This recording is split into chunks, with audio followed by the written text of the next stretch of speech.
And we are back, Oh Rob. yeah. Here we go. Back for into the pain cave that is listening to a podcast with you and me. Yeah. Our listener is really gonna love this one. And by our listener, you mean my mom, who Yeah. is sending me detailed notes on how we can improve after every recording. Well, the good news. Speaking of the listener, we're up to 150 listens on the last one. A 50% week over week growth rate, which by this time next year we'll have 143 billion listens to each episode, which I'm gonna put into a VC pitch deck pretty Yeah. soon and see if we can get this thing funded. I mean, we're basically gonna own YouTube by then if this rate continues. Yeah, which undoubtedly, given the quality of our conversations, it will. All right, so this week, I don't know. Maybe before we get into the topic, what's going on? What's on your mind lately? Gosh, what's on my mind lately? Well, one is today is squat day, and so I'm barely standing, which is great.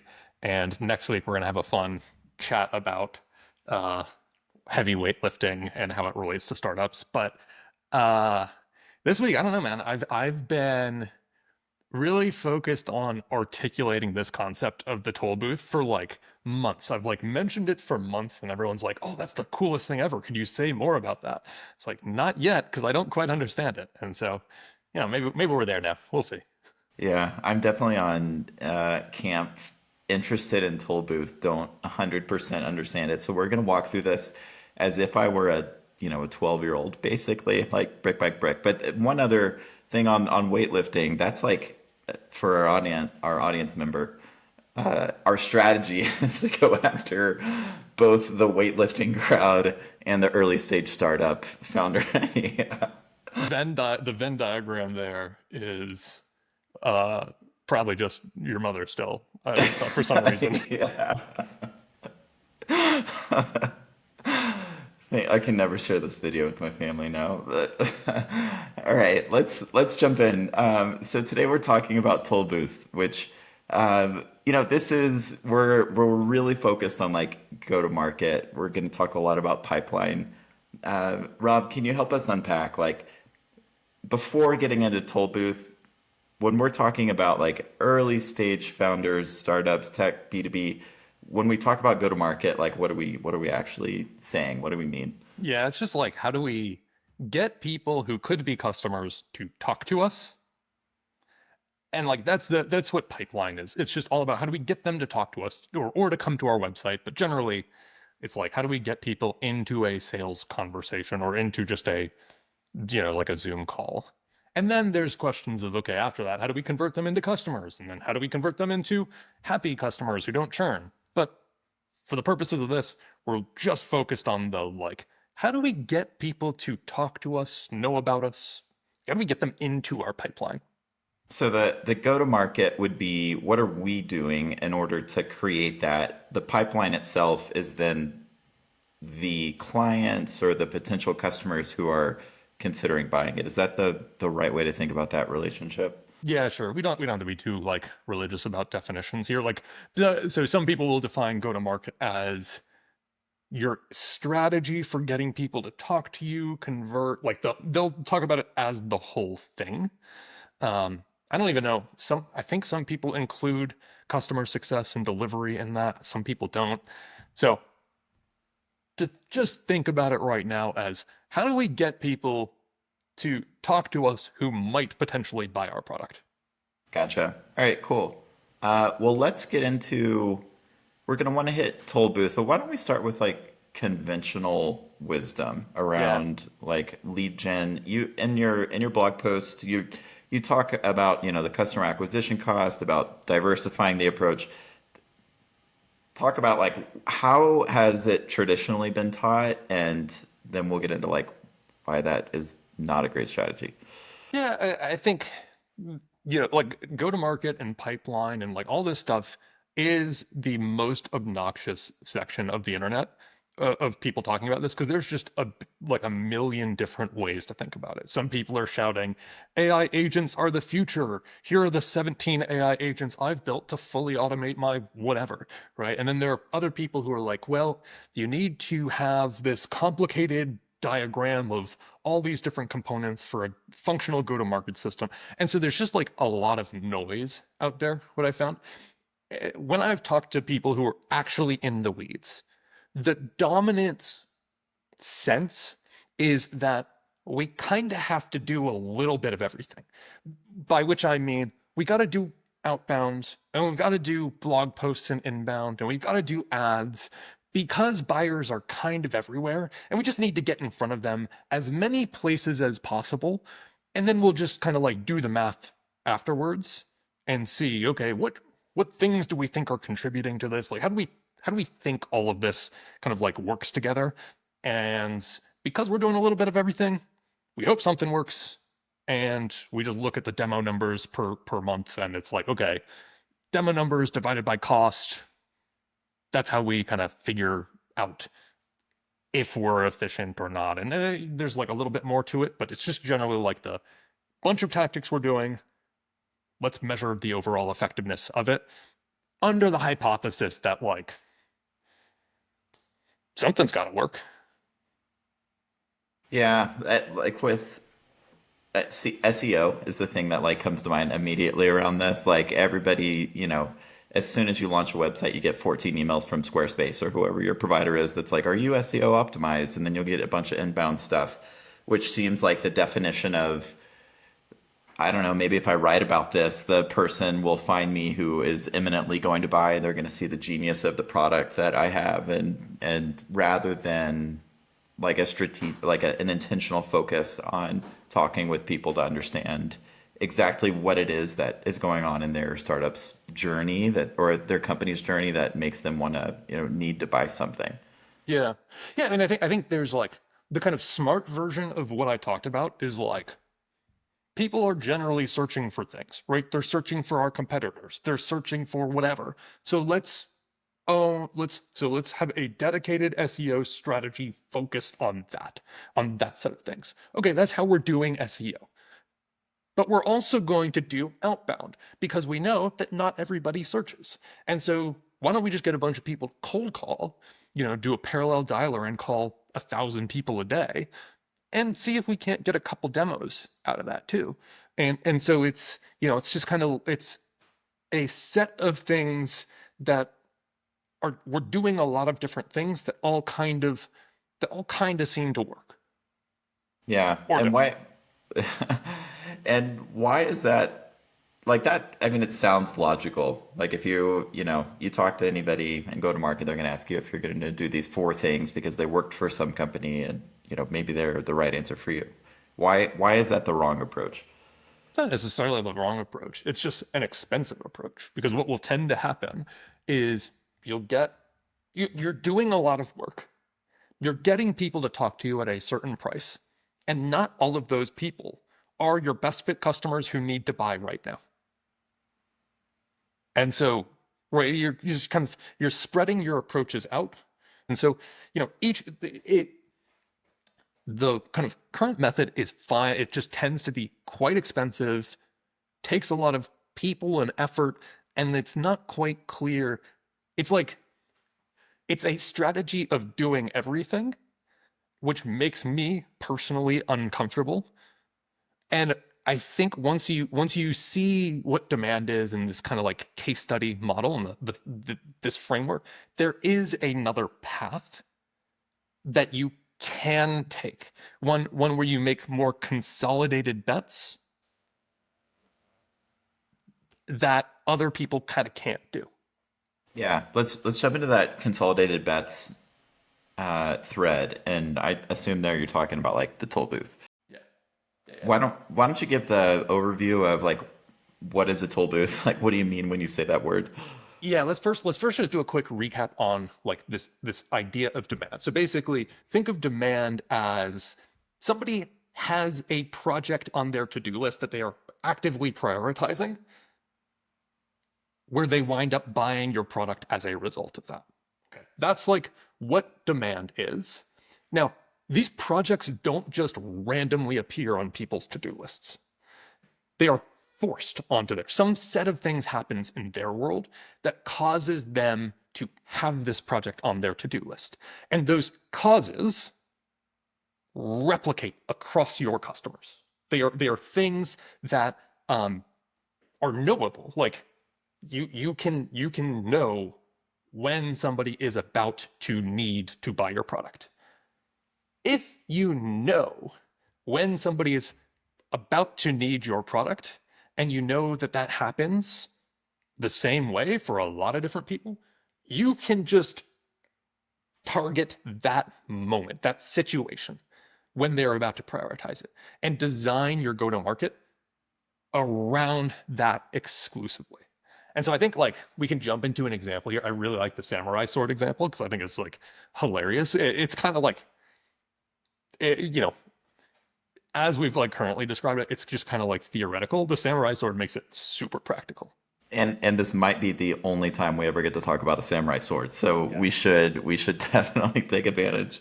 Yeah, jump into that one. But maybe so to recap that, the toll booth is, yeah, I think about a physical space when I think about a toll booth.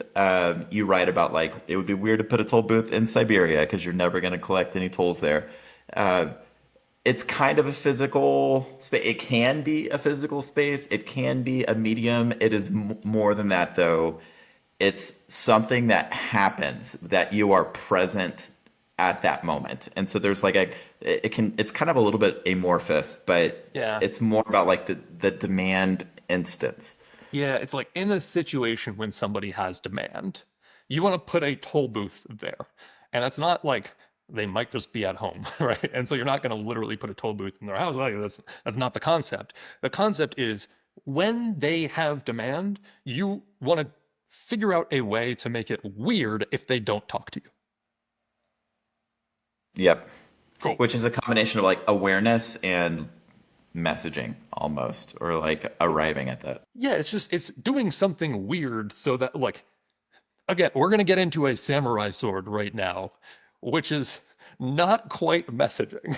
It's like so okay, let's tell the story. Yeah. I actually don't even know if this is real, but it now I saw it somewhere. I can't remember where I saw it, and I want to believe it's real. So we're just going to use it as an example. But there are other examples in the post as well. But okay, so there's a consultant who is specifically a crisis response consultant of some sort. And he, I think is a he, would look through the newspaper for Fortune 500 CEOs who were like under siege in some way, shape, or form. I feel like it might have been like activist investors or something like that. You know, it's something that is visible. And so he knows with like he's pretty certain when they have demand because he can see that. And so the traditional approach would be, oh, look, maybe we send an infographic. Maybe we send a white paper. Maybe we like send some cold emails or you know send some direct mail. Maybe we put some ads up. This guy's like, no, I'm going to send a personalized engraved samurai sword with a note that says something like, I will go into battle with you. Right? Okay, so like, I gotta assume if you get a personalized samurai sword with a note and a phone number, I'm calling that phone number like 99% of the time because nobody sends a real samurai sword. It's just a weird thing to do. So, like, there's like a couple of things to take away from that. It's a fun story, but it actually encapsulates this toll booth idea. One is he knows exactly who has demand and when they have demand. And so the alternative approach would be just to blast out constant email sequences to all Fortune 500 CEOs when you would get, 1% less response rate. Okay. But he's like, no, I know exactly when they have demand. I've figured out a way to know that moment. And maybe on that, like another approach would be networking, giving talks at CEO conferences, doing whatever the thing is that happens up in Montana every year. Like being at the place where CEOs are with the hope that when some percentage of these CEOs run into an activist investor, they'll pick up the phone and call you. And like that's a ton of investment that he said unnecessary. Turns out Samurai Sword in the moment that they need some like to feel probably like there's somebody that's on their team that's not afraid of whatever the activist fund that's coming at them. Like that, it just cuts out all of that kind of ambiguous. Maybe somebody will eventually have demand investment that he would otherwise make. Yeah, yeah, exactly. Like full conviction that this person has demand now. That's step one. Step two is what's the thing that we can do that would make it weird for them not to talk to us at that point in time? Okay, so like path one is instead of going and kind of like just very broad, we've gone super narrow on who actually has demand, who are we confident has demand. Step two is okay, even if we have that list of people, we could just send them like a personalized note or an email or call their office. It's probably going to be slightly better than just the kind of blasting stuff out everywhere, but that's not the game I want to play. I want to make it weird so that at that moment, like I want to make it weird that they don't talk to us at that moment. Hence, Samurai Sword. Yeah, let's talk about the weirdness. Is that just a get their attention thing? Like this, I like the samurai sword for a bunch of reasons. One, because it costs money, it costs time. Uh, it's not digital. Like it's not like you're sitting around waiting for a read receipt on a on an email or something. Which I don't. Do people do read receipts? Anyways, um, it's like that. The person could ignore it, and because it's mail, like I don't know, as the sender, you just never know it. Did they receive it? Something like that. Like there's something that's so off the beaten path because it's not technological that I kind of like it. But when you talk about it being weird, why is weird important? So I don't know that it needs to be a weird thing in itself, but the thing that you do needs to be so striking, so impactful that it would be weird if they didn't talk to you. And so the samurai sword just is an absurd thing to do. It's just insane. But like busy CEO embattled right now, receiving a samurai sword that like does something. And so in that, so I wouldn't, if you're selling to e-commerce CEOs who are trying to scale their business, I would not send a samurai sword. Like that's just going to be weird. It fits that demand situation perfectly. If you want to send me a samurai sword, I could put it back here. I don't want to put a samurai sword back here, but I probably need something back there. But If the point is that it just has to be something that like makes it weird for them not to talk to you. We can talk through a couple of other examples, but I think we should talk about the like economics of this too, because that's kind of interesting. specific to the samurai sword or economics in general of this approach. This approach, but like we can talk through the lens of the samurai sword. Cool. So, Yeah. so let's say you just take the traditional approach where you've got 500 CEOs and you kind of maybe some percent of them at any one point in time have demand, but you're just kind of like blasting out stuff to all the CEOs. You're going to have very low conversion rates, which means your willingness to spend on any one tactic is relatively low. On the other hand, if you have very high conviction, who has demand, and it's just a small subset of those people, you're willing to spend a lot more if it can guarantee you meet with them. And so like the math I did in the blog post basically shows how you could kind of get from, a $1 budget per contact to like a $650 budget per contact when you're kind of thinking in the toll booth way. Yeah, that's interesting. Like it would never work to send, 500 samurai swords because it's prohibitively expensive and that would be stupid. And the market would be flooded with samurai swords. Like a lot of violence could Samurai happen as sword a market result. would crash. Yeah, so how does that tactically happen? You move from very low willingness, like what on or we can either go in that direction or we can start with what does it look like when you're not able to read in the newspaper that Hmm. your specific customer is embattled? Like how do you know that XYZ company needs new vendor management software? Like Yeah. what are the things that you're looking for with that? Yeah, totally. So like that's the whole kind of demand side approach. So I'll give another example of this. The short answer is you talk to your customers or your potential customers, and the ones who buy fast, you try to figure out what was going on in their world that pushed this onto their to-do list and like find where that replicates across your customers or potential customers. You have to figure out what the thing is, and then you can design around it. And so, example being Bob Moesta, one of my heroes, he was talking about a construction company that was building, I think, condos for people who were retired to move into. So they'd like sell their big house and move into a smaller condo. What they realized was that after going to a funeral, people would start looking into like that was the thing that like led to demand.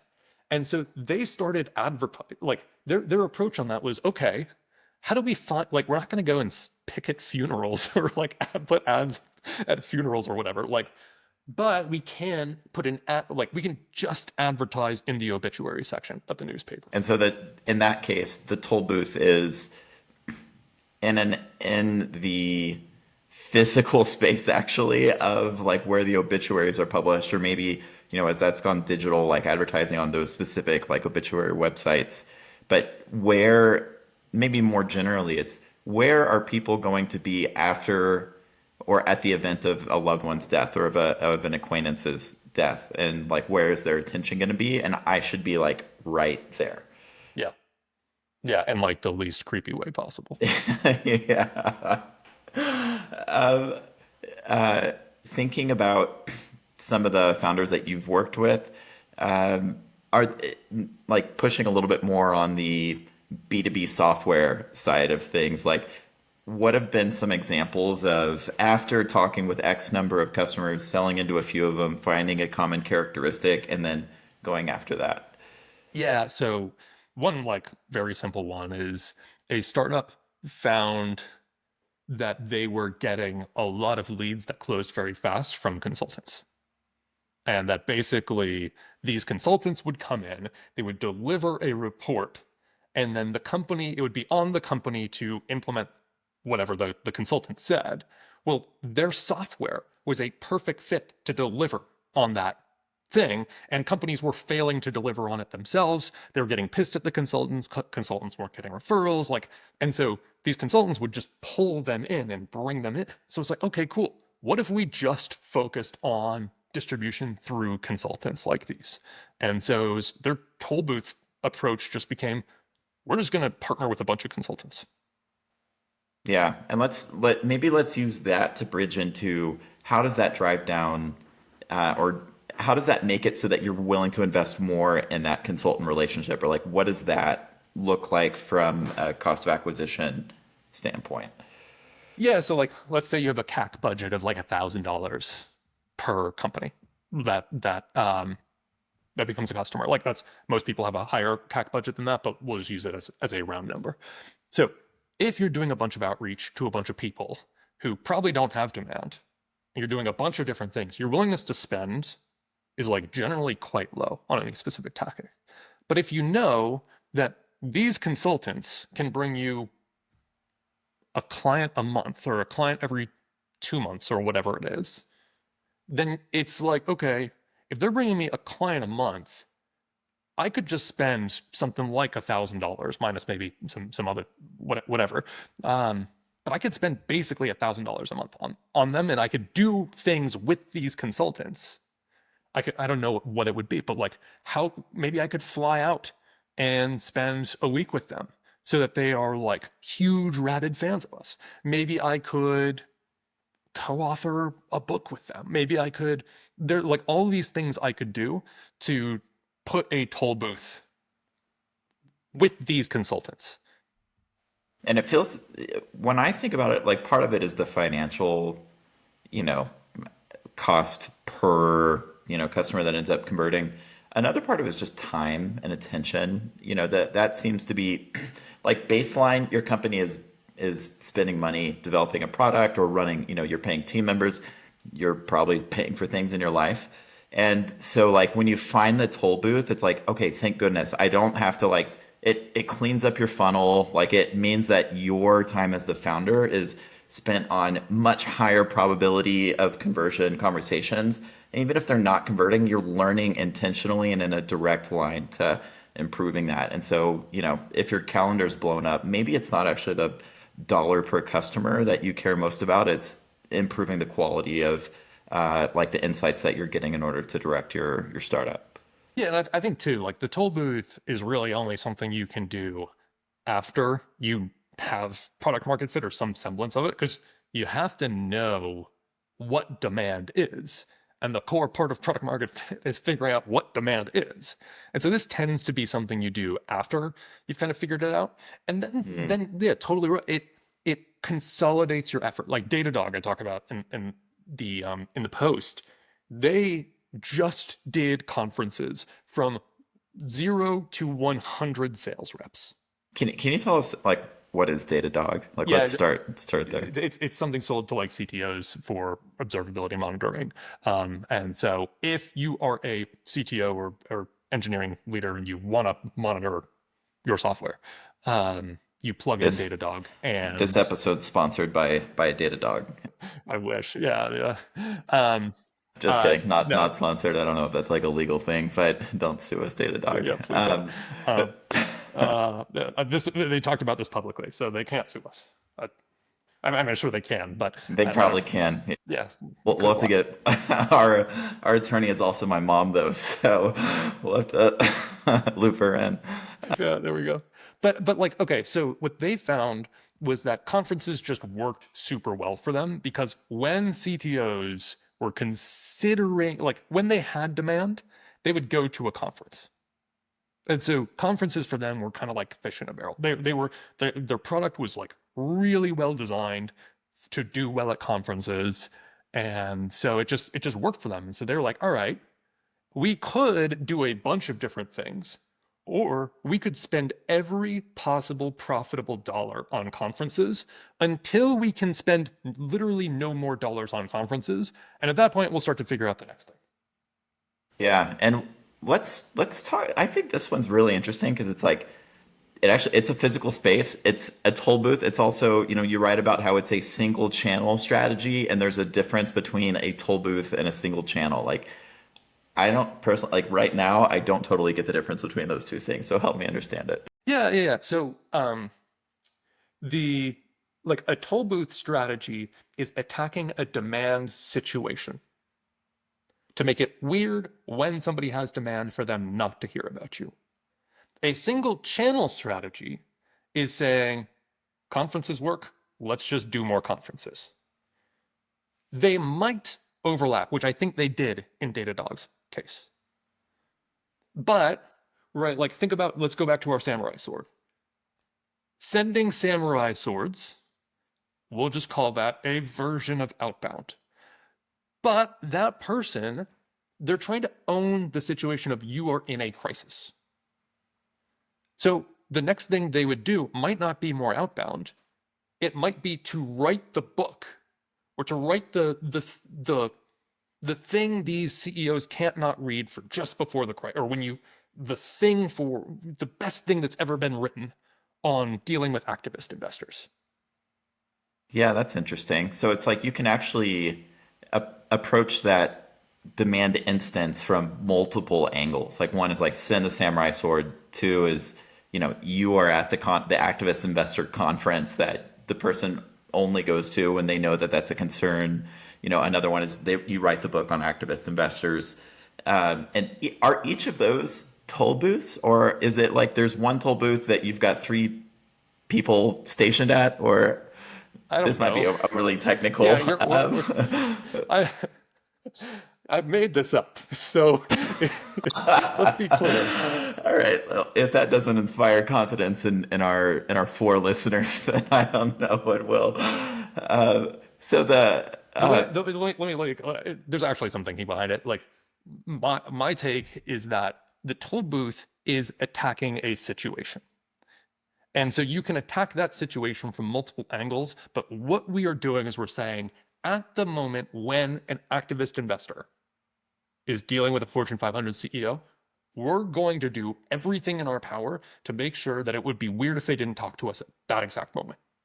And so that's the kind of toll booth, and then the specific ways that we make that happen, or there can be one or multiple.